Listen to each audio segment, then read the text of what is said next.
JPMorgan Chase, now one of the world's largest banks, traces part of its legacy to Chase National Bank, which worked with Nazi Germany. After Hitler took power and began rearming, Germany imported large amounts of American goods. Creating a trade deficit it needed dollars to cover. To raise dollars, the Reich Ministry of Economics under Hjalmar Schacht launched schemes like the Rückwanderer program. This involved selling discounted Reichsmark to Americans of German descent, backed by assets stolen from Jews and refugees. Chase helped facilitate this, enabling Nazi Germany to raise over $20 million. It also froze Jewish accounts in France and assisted the Nazis in bypassing US sanctions by blocking French access to funds held in the US. These activities were later revealed through declassified FBI files. Mercedes-Benz. During World War II, Mercedes-Benz, then Daimler-Benz AG, worked closely with the Nazi regime. Its board included many Nazis, and the company produced military vehicles, aircraft engines for the Luftwaffe, and the bulletproof 770 car model used by Hitler, Mussolini, and Hirohito. By 1942, Daimler-Benz had fully shifted to war production, supplying trucks, scout cars, and submarine components. In 1944, nearly half of its 60,000 workers were forced laborers, like Jews and prisoners of war, some of whom were also loaned to other companies for profit.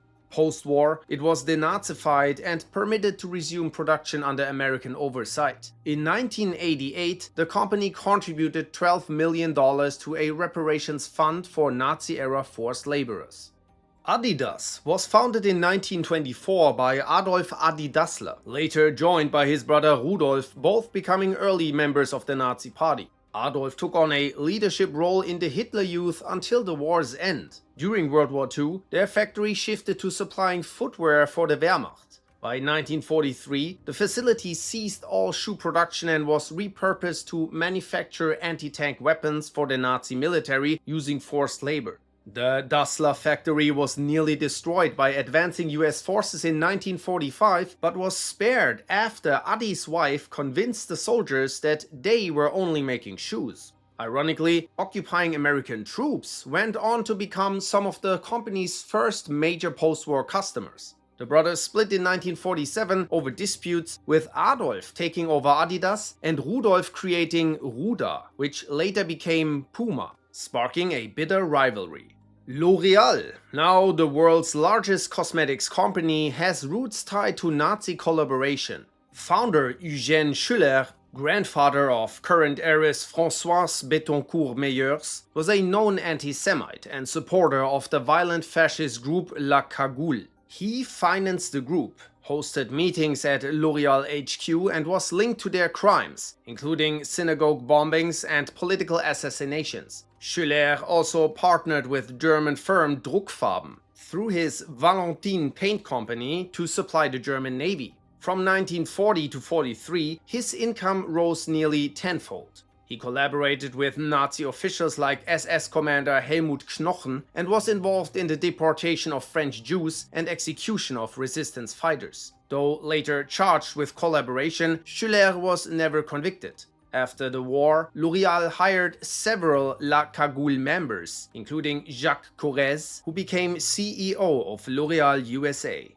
BMW's largest shareholders, the Quandt family, built much of their wealth through Nazi collaboration. Patriarch Günther Quandt and his son Herbert employed around 50,000 forced laborers from concentration camps in their factories during the Third Reich. These workers produced batteries, weapons and ammunition for Nazi military contracts through the family company Akkumulatorenfabrik AG. The Quandts also took over Jewish-owned businesses confiscated by the Nazis. Herbert's stepmother, Magda, divorced Günther to marry Joseph Goebbels, Hitler's close ally and propaganda minister.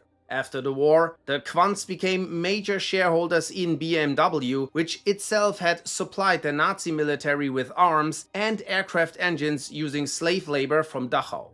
Porsche, founded in 1931 by Ferdinand Porsche, played a key role in Nazi Germany's war machine. A Nazi Party and SS member, Ferdinand designed the People's Car, the Volkswagen Beetle, at Hitler's request. backed by state funding. Though Porsche didn't initially make cars under its own name, it quickly shifted to military production during the war. Porsche engineered tanks, off-road vehicles like the Schwimmwagen, the Elephant tank destroyer, and contributed to weapons systems such as the V1 flying bomb. Ferdinand Porsche's close relationship with Hitler secured him major contracts. In his factories, he used around 3,000 forced laborers under brutal conditions, with workers subjected to starvation and abuse. However, the production volume was quite low. His profits still soared, but after the war, Porsche was arrested by the French and sent to prison. Then Porsche's son, Ferry, took over and shifted the brand's focus. Since then, the company has contributed $2.5 million to a German reparation fund. Volkswagen was established in 1937 by the German Labor Front as part of the Nazi regime's Strength Through Joy program, with the goal of producing an affordable car for the German people. Designed by Ferdinand Porsche, this car became the Volkswagen Beetle. While Porsche did a lot of the design work, Volkswagen did all the big-scale production in their factories. As war broke out, the company shifted to military manufacturing, producing vehicles such as the Kübelwagen and the amphibious Schwimmwagen, as well as the V1 flying bomb. At the Fallersleben plant, Volkswagen used 15,000 forced laborers, many of whom were concentration camp inmates supplied by the SS. Historians have estimated about 80% of the company's wartime workforce consisted of slave labor. Plant managers actively requested prisoners from camps like Arbeitsdorf, and conditions were so severe that many died from overwork or starvation. After the war, the Volkswagen factory was captured by the Americans and handed over to the British. It wasn't until 1998 that Volkswagen formally acknowledged its use of slave labor and created a $12 million reparations fund for survivors. Audi, then known as Auto Union, was Germany's second largest car maker and shifted to military production during World War II, building tanks, aircraft engines, and submarine parts. It exploited over 18,000 forced laborers, including 3,500 concentration camp inmates, many of whom worked in brutal conditions at sites like Leitmeritz. Thousands died, some executed or perishing during forced death marches from the camps, aiming to prevent their liberation and hide evidence. After the war, Auto Union's factories were bombed, its equipment moved to Bavaria, and by the late 1950s, Daimler-Benz bought 88% of the company. In 1964, it became part of Volkswagen. A 2014 report confirmed Auto Union's moral responsibility for 4,500 deaths at Leitmeritz. Audi later admitted its leadership had been unaware of the full scale and created a compensation fund for survivors and descendants. IBM, through its German subsidiary Dehomag, provided the Nazis with punch card and data processing machines starting in the early 1930s. These machines were essential for Nazi censuses and tracking systems that identified Jews and other targeted groups across Germany and occupied Europe. The data enabled efficient deportations and camp internments, with IBM machines operating in places like Dachau. IBM sent technicians to train SS personnel and maintained a steady supply of equipment, parts, and punch cards. In 1937, CEO Thomas Watson received the Order of the German Eagle from Hitler for IBM's services. Even after World War II began, IBM continued aiding the regime, sending machines and refusing to sell off Dehomag, keeping control from New York. In 1940, IBM created a Dutch branch that helped identify Jews for deportation in the Netherlands. In a 2001 statement, IBM claimed that they had limited control over Dehomag. IG Farben was a key industrial backer of the Nazi regime, producing Zyklon B for gas chambers and building a synthetic rubber plant near Auschwitz, where 35,000 forced laborers worked. The company also conducted chemical and drug experiments on Jewish prisoners, many tied to Josef Mengele. IG Farben had a direct deal with the SS for slave labor, over 83,000 at Auschwitz alone, and requested new prisoners when others died. A lab at Birkenau, run by Bayer, then part of IG Farben, infected women with diseases like diphtheria and tuberculosis for experimentation. Executives were tried for war crimes after the war in the IG Farben trial. One of them, Fritz Ther Mehr, was sentenced to 7 years for his role in planning Monowitz camp, but later became chairman of Bayer's supervisory board. IG Farben was dissolved in 1952 with Bayer and BASF as successor companies. Bayer's Nazi ties resurfaced in 1999 during a lawsuit over human experiments accusing officials of bribing Nazis to access prisoners.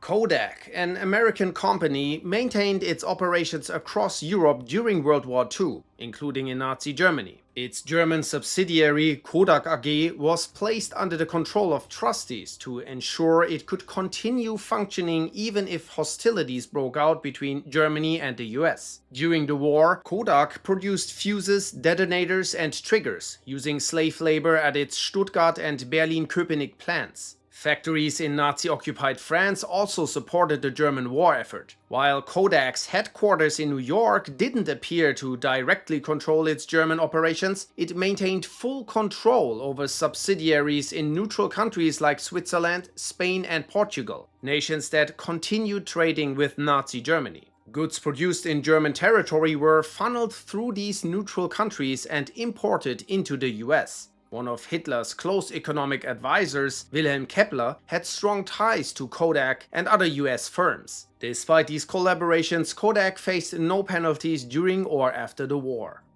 General Motors' Opel division, based in Germany, supplied vehicles to the Nazis, including the Opel Blitz truck, considered important for the Nazi war machine. GM's leadership opposed the New Deal and supported Hitler. Vice President James D. Mooney met with top Nazi officials in the 1930s and received the Order of Merit of the Eagle. The US later paid General Motors $32 million for bombing its German plants. In 1974, a Senate investigation revisited GM's wartime role. GM denied involvement, claiming Nazis had full control of Opel. Siemens exploited forced labor during World War II, operating factories in Auschwitz, Ravensbrück and Lublin, using concentration camp prisoners rented from the SS. At Ravensbrück, Siemens built production barracks for arms, telephones and radio equipment. By late 1944, it had nearly 400 relocated plants across Germany and occupied territories to avoid Allied bombings. Conditions in Siemens-run camps included starvation and death. High-level Siemens officials coordinated directly with the SS to maintain wartime production. Standard Oil was a corporate trust in the petroleum industry founded in 1870 by John D. Rockefeller. Via its German subsidiary, in which it held 50% stakes, it dominated Germany's fuel market by 1935. It had close ties to IG Farben and tried forming a cartel to split control. Standard over oil, Farben over chemicals. Standard Oil allegedly withheld synthetic rubber tech from the US, delaying domestic production and worsening a rubber shortage. During World War II, its facilities used forced labor, including a subcamp of the Stutthof concentration camp. A blocked $24 million deal would have let Standard Oil transfer Hungarian plants to Nazi control. Today, Standard Oil is ExxonMobil. Deutsche Bank, one of the largest commercial banks in the world, was a key financer of the Nazi regime, firing Jewish employees, seizing Jewish assets, and loaning funds to build the IG Farben and Auschwitz facilities using stolen Jewish gold. It helped the Nazis bypass sanctions, sell looted gold, and expand control over banks in occupied territories. After the war, wartime director Hermann Abs was arrested but never convicted and later became chairman in 1957. Hugo Boss. In 1931, founder Hugo Ferdinand Boss joined the Nazi Party and became a sponsoring member of the SS. Soon, the company received government contracts and produced uniforms for the SA, SS and later the Wehrmacht. Though Hugo was not involved in their design, the company used forced laborers, mostly Soviet and Polish women, and prisoners of war during World War II. Management openly supported Hitler, with Hugo Boss displaying a photo of himself with Hitler at home. After the war, Hugo was fined for his involvement but classified as a follower. In 2000, the company joined a compensation fund and in 2011 issued a statement of regret. Associated Press, an American news agency, cooperated with the German regime in the 1930s, becoming the only Western installment allowed to operate in Hitler's Germany after others like Keystone and Wide World Photos were shut down by 1935. To stay, AP agreed not to publish anything that could weaken the Reich, and hired staff connected to Nazi propaganda, including an SS photographer. The AP gave the regime access to its photo archives, which were used in anti-Semitic propaganda with images personally selected by Hitler. AP's German bureau supplied images to the US before 1941. Afterwards, it was fully controlled by the Nazis. AP rejects a direct collaboration and points at coercion from the regime. Dr. Oetker is a German company that produces cake mixes, frozen pizza, pudding, and more. During World War II, the company was led by Waffen-SS member Rudolf August Oetker. It supported the Nazi war effort by supplying pudding mixes and munitions to German troops and used slave labor in its facilities. The family profited from close ties to the regime, and their private bank employed Rudolf von Ribbentrop, son of Minister of Foreign Affairs Joachim von Ribbentrop. Rudolf August claimed he didn't know the extent of the concentration camps despite training in one. He was detained only for his role in the Waffen-SS but was exonerated by an internal subcommittee. The company later expanded globally, with yearly sales revenue in the multi-billions. Continental is a German automotive parts manufacturer. Under Nazi rule, its leadership was required to join the party, and the company became a key part of the Nazi war economy and used about 10,000 forced laborers, including camp prisoners. In Sachsenhausen, detainees were forced to test rubber soles by walking up to 25 miles daily under threat of death. Lufthansa, now one of the world's largest airline groups, was closely tied to the German regime during its early years.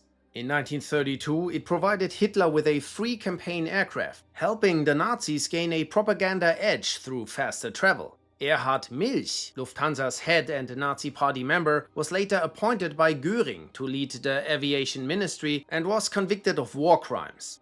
The airline secretly supported German rearmament, acting as a disguised air force and photographing the British coast for invasion planning. During World War II, it used over 10,000 forced laborers to build and maintain aircraft and radar systems under harsh conditions. After the war, the airline was dissolved and later refounded in 1953. Ford's German and French subsidiaries, Fordwerke and Ford SAF, produced military vehicles and equipment for the Nazi regime, with Fordwerke using over 12,000 forced laborers by 1944. Founder Henry Ford was a known anti-Semite, author of The International Jew, praised by Hitler in Mein Kampf, and awarded the Grand Cross of the German Eagle in 1938. While Ford himself had little direct involvement by the war's later years, his company's German arm maintained ties to Nazi officials and supported the war effort. In the year 2000, Fordwerke paid up to 26 million into Holocaust labor victim funds. Fanta. Before World War II, Coca-Cola was highly popular in Germany, and the company even sponsored the 1936 Berlin Olympics. Once the war began, the German subsidy was cut off from the Coca-Cola syrup due to Allied embargoes and Nazi trade restrictions. Facing shortages, managing director Max Kite created a new drink using available local ingredients, mainly whey and apple pulp. Named Fanta, short for fantastisch, meaning fantastic or awesome, it was launched in 1941 and became popular in wartime Germany. The drink had no ties to military production and continued through the war. When the United States joined the war, all official contact between the Coca-Cola company and Max Kite's German branch was cut off. But he continued to sell Fanta to the German public, making large profits for the company. After the war, Coca-Cola regained control of its German subsidiary, registered Fanta in the US in 1949, and expanded the brand globally. Nestlé, a Swiss food company, operated in Nazi Germany and other German-controlled areas during World War II, continuing production throughout the war. Though not involved in weapons, its German branches supplied food to civilians and the military. Nestlé fed both sides, holding contracts with the German army, and saw rising sales during the war. Maggi, now owned by Nestlé, secured an exclusive Wehrmacht supply deal and used forced labor from Nazi-occupied countries. Nestlé's Swiss leadership maintained ties with both Axis and Allied powers, ensuring the company's survival. After the war, it expanded rapidly into a global food conglomerate. ITT is an American industrial manufacturer based in Connecticut, which maintained deep business ties with Nazi Germany. In August 1933, Adolf Hitler met with Sostens Ben, the CEO of ITT, in one of his first meetings with an American businessman. ITT's subsidiaries made payments to SS leader Heinrich Himmler and held a 25% stake in Focke-Wulf, a manufacturer of Luftwaffe fighter aircraft. ITT also owned shares of Signalbau AG, which produced radar and communications equipment for the Wehrmacht. In the 1960s, ITT received $27 million compensation from the US government for Allied bombing damage to its share in the Focke-Wulf plant.